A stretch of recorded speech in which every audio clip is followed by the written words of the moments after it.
Jadi storytelling itu kalau menurut saya pribadi, kita itu bisa mencerna sebuah kata itu dan menyampaikan ke orang itu bagaimana. Itulah storytelling, intinya gitu.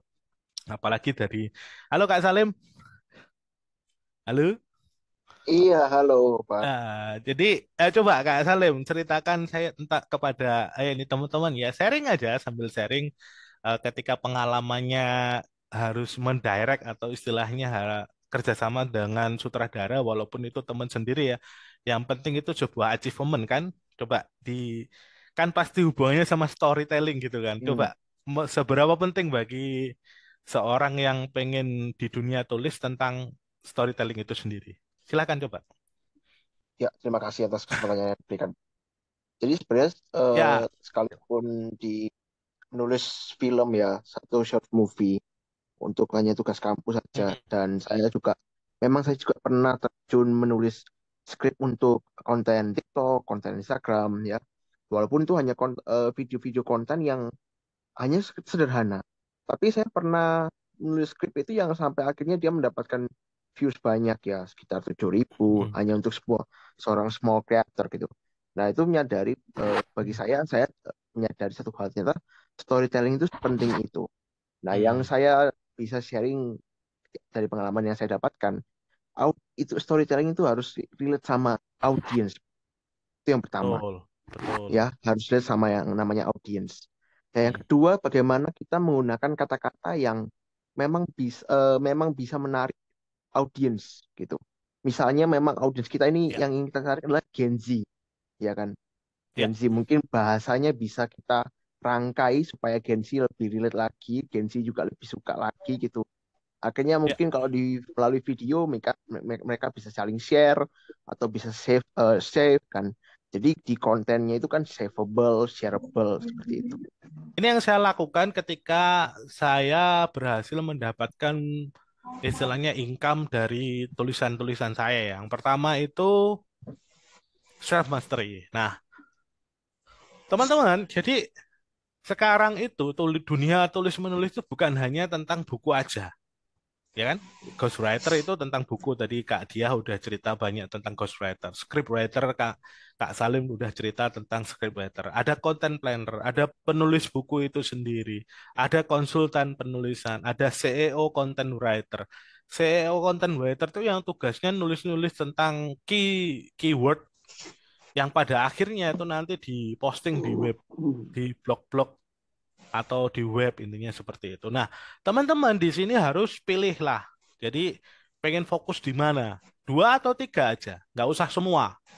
Nanti kalau semua ya biasa, kalau nggak terlalu fokus nanti teman-teman nggak bisa tuh istilahnya meruncingkan kemampuan yang paling misalnya paling paling hebat intinya gitu.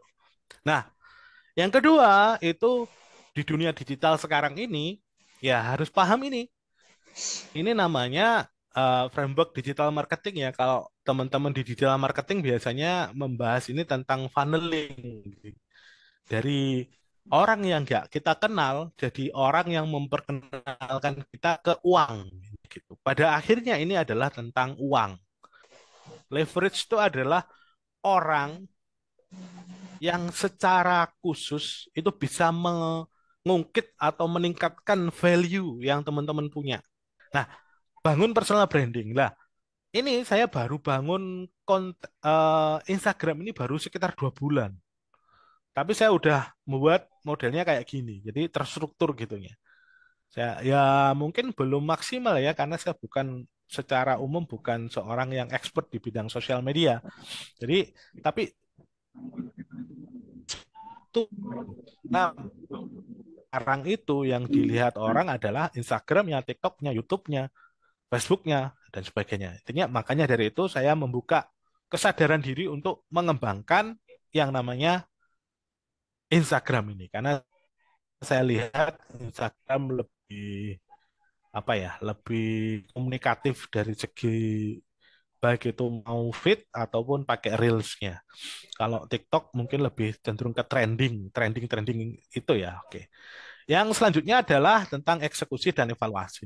Ini penting bagi teman-teman yang memang apa itu pengen memulai dan pengen istilahnya pengen bener-bener terjun ke dunia ini gitu.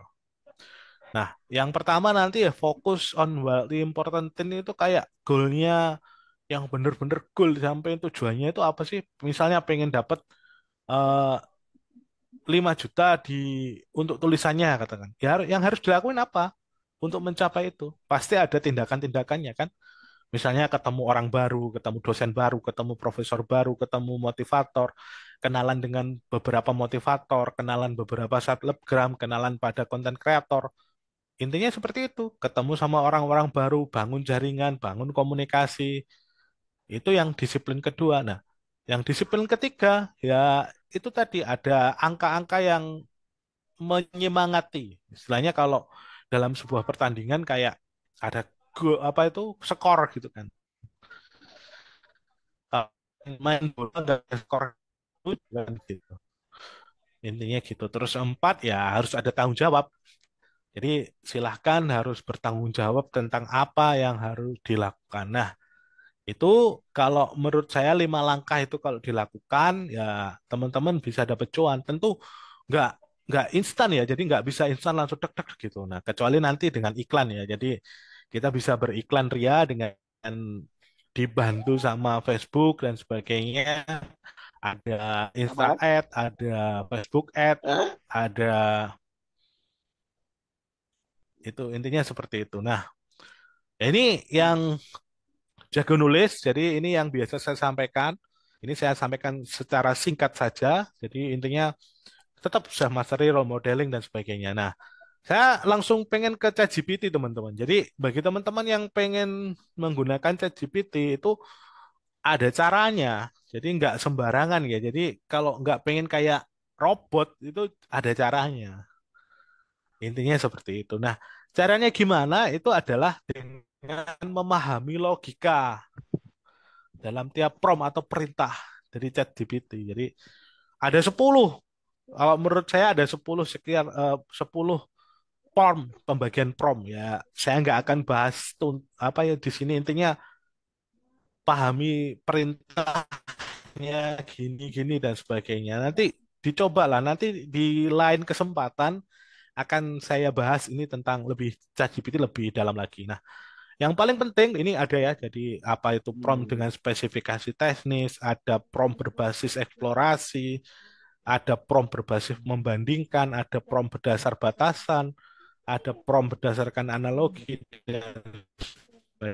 Kuncinya adalah teman-teman harusnya memahami yang namanya incremental prompting. Apa itu incremental prompting? Teknik memberikan instruksi kepada AI secara bertahap. Jadi pakai logika, pakai pikiran, jadi nggak sembarang. Jadi intinya Ya, itu langsung ya. Nah, gimana caranya? Nah, pertama teman-teman. Nah, ini ya, ini studi case-nya. Nah, ini. Waktu itu saya launching tanggal berapa ya waktu itu ya? Ini 2023 kalau nggak salah. Ya, 23. Teman-teman nanti setelah nulis buku, yang paling penting sebenarnya bagaimana strategi meluncing bukunya sebenarnya. Ya, kalau nulis buku ya, nah, yang pengen nulis buku ini bisa dipakein ya, teman-teman ya. Terus yang kedua, nah ini ya. Nah ini 52.824.918. Nah, ini valid ya teman-teman ya, ini by data ya. Gimana caranya gitu kan? Nah, maka launching. Nah, ini nggak saya bahas. Nah, pertama teman-teman ya. Pertama membuat produk, kedua persiapan launching, persiapan SDM, membuat pusat traffic, membuat tim eksekusi, membuat penawaran, pre-launch, launching, monitoring, persiapan relaunch dan launching produk baru. 10 ini teman-teman yang perlu Anda siapin. Ya. Siap teman-teman? Mau belajar satu persatu? Nah, ini semakin seru. Loh, kenapa kita belajar digital marketing? Kenapa kok kita belajar tentang launching? Karena kita ingin dapat cuan dari nulis. Jadi nulis itu sebagai produk, nah, launching itu sebagai cara jualannya. Jadi 50% kita belajar jualan, 50% kita belajar nulis. Setuju ya teman-teman ya? Saya ulang, 50% kita belajar jualan, 50% kita belajar nulis. Ya.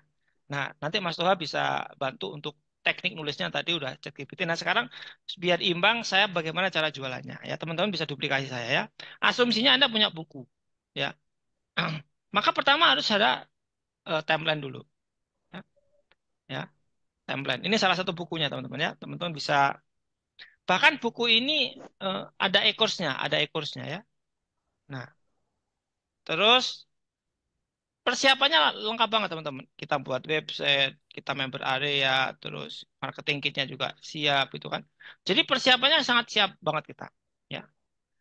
Terus nah, timnya juga ready. Ini tim saya, teman-teman ya. Teman-teman kalau nggak ada tim nanti bisa di launching sendiri atau kita bantu launchingkan, itu ya. Nah, ini super tim, teman-teman. Terus iklan. Nah, kita punya mitra-mitra per wilayah. Nah, mitra-mitra yang bergabung bersama Jabis atau reseller kita buat. Dan itu sebelum launching, teman-teman. Ya. Nah, saat itu waktu itu launching. Launching ini waktu itu saya jadi sponsor di gathering di Ganas waktu itu. Nah, nah setelah itu, nah pre-launching, nah, nah satu grand launching. Nah, dan waktu itu saya terjual dan saya menjual 100 itu teman-teman ya. Itu belum nyetak bukunya, teman-teman. Dah saat pre-launch. Bayangin teman-teman ya. Ini hasilnya. Gila nggak? Nah, nanti kita akan relaunching lagi buku baru Facebook Marketplace. Nah, nanti launching-launching produk baru lagi ya. Seperti itu ya. Nah, nah ini studi case-nya kalau mau saya lanjutin ya. Sebelum saya lanjutin studinya kita tanya-tanya dulu deh. Udah kebuka ya. Ini berlaku di tiga, tiga bisnis saya, buku saya sama hasilnya teman-teman. Ini juga sama ya. Saya launching buku saya ya, 50 juta dari ini, bahkan ini hanya 10 hari teman-teman. Ya ini hanya 10 hari. Ya, nah, sama polanya, launching juga. Nah ini, selalu kita ada template-nya juga, ada rangkaian event-nya, ya kan? Ini malah lebih ekstrim, 214 member selama 10 hari, gitu kan? Lebih keren lagi. Nah harapan saya teman-teman bisa menduplikasi apa yang kami lakukan, ya. Nah gimana caranya? Persis sama, persis, ya. Buat bukunya, coming soon. Ya, ini buku yang pertama saya. Ya, materinya, marketing kitnya disiapin, testimoni ya, lengkap semua. Polanya sama. Ya, pusat trafficnya, JV patternnya, pre-launch, launching dan seterusnya. Nah, artinya, dan yang ketiga juga sama teman-teman. Ya. Wah, Nah, Pak ya. ini yang ketiga, teman-teman. Nah, ini juga yang ketiga, sama. Mana ya kemarin ya? Mana, mana ya kemarin ya? Nah, hasilnya juga sama teman-teman.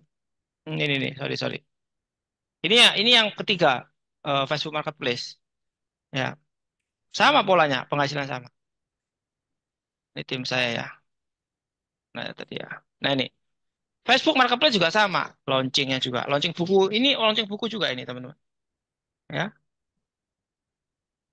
mana ya tadi? Nah, ini affiliate contest. Saya launching buku. Bayangin loh, teman-teman, 3 buku ini polanya sama. 25 juta pertama dari e-course ya. Nah, nulis juga ya, e-book launching. Polanya sama. Ya. Saya izin share ya. Jadi ini adalah gimana saya praktik tentang apa hubungannya eh, 4DX dengan bisnis hijab. Nah, karena ini ketika ini saya menulis buku tentang bisnis hijab. Nah, coba responnya dilihat ini. Nah, jadi saya cuma bilang gini, coba analisa dan buat semacam ini untuk bisnis hijab dan dalam bahasa Indonesia. Tampilkan di sini setiap disiplin. Ini kalau diperlakukan ke istilahnya ke akun lain, mungkin responnya nggak akan seperti ini, ya kan? Seperti itu. Nah, ini saya ajak bicara lagi. Buat dalam berbagai case, misalnya mengurangi biaya, meningkatkan kepuasan pelanggan, meningkatkan kinerja karyawan. Dia buat lagi. Dan ini bisa digunakan untuk macam-macam, termasuk membuat skenario. Nah, tentang skenario dan macam-macamnya itu ada di sini, Pak Rafiq. Jadi Ya, ini ya. saya stop sharing dulu. Kekuatannya ada di sini. Nah, kekuatannya ada di sini. Nanti kita akan bahas 10 cara bagaimana membuat prompt yang efektif, yang sesuai dengan istilahnya biar AI checkernya itu lolos. Bahkan secara ekstrim itu kita bisa buat Turnitin lolos. Tapi kalau itu agak istilahnya ya perjuangannya agak agak lebih maksimal lah ya. Jadi harus benar-benar istilahnya karena kalau di istilah ilmiah itu benar-benar harus harus benar-benar di apa ya dalam banget intinya gitu. Nah, ini ada 10 cara bagaimana mengelola prompt, Pak Rofik. Jadi, bagaimana menulis prompt yang efektif, tentang memahami logika, apa itu ini. Jadi, contoh-contohnya nanti kita praktek semua ini. Dan goal finalnya adalah ChatGPT itu jadi teman ngobrol kita yang nyambung. Sekali lagi, yang nyambung. Jadi, nggak kayak robot, tapi kayak asisten pribadi. Itu adalah goalnya. Gimana caranya ya? Harus melewati ini karena AI itu perlu diajari. AI itu perlu dibiasakan dengan bahasa-bahasa kita. Untuk memahaminya nanti kita bahas 10 cara advance untuk membahas tentang prompt ChatGPT dan kita akan bongkar tentang apa itu incremental prompting atau instruksi kepada AI secara bertahap satu langkah demi satu langkah untuk mendapatkan jawaban yang lebih detail dan terarah. Wah, ini. Nanti kalau udah bisa ini, waduh, mengerjakan nulis tuh bahkan apa ya, seminggu itu selesai satu buku. Dan itu dengan bahasa yang luar biasa gitu ya. Jadi monggo sih. Oke, terima kasih. Begitu Pak Rofik, saya cukup sekian. Oke. Terima kasih. Assalamualaikum warahmatullahi wabarakatuh. Teman-teman, terima kasih. Saya izin live dulu. Assalamualaikum warahmatullahi wabarakatuh. Audio Jungle.